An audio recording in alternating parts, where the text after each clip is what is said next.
Assalamualaikum, jumpa lagi dengan saya nih guys. Secangkir kopi hitam pahit di atas tatakan putih yang unik.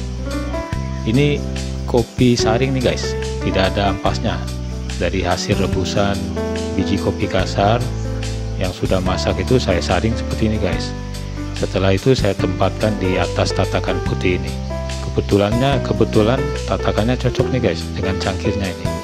Jadi kelihatannya semakin elok ya kalau kita padankan gitu. Khusus bagi para penggemar kopi hitam melihat penampilan seperti ini makin menjadi-jadi tuh guys. Menjadi-jadi maksudnya makin menjadi semakin senang gitu ya, mereka ingin menikmati kopinya. Semoga bisa menjadi inspirasi nih guys, kita berkreasi ya dengan secangkir kopi hitam pahit. Oke, begitu saja. Salam kopi pahit. Assalamualaikum warahmatullahi wabarakatuh.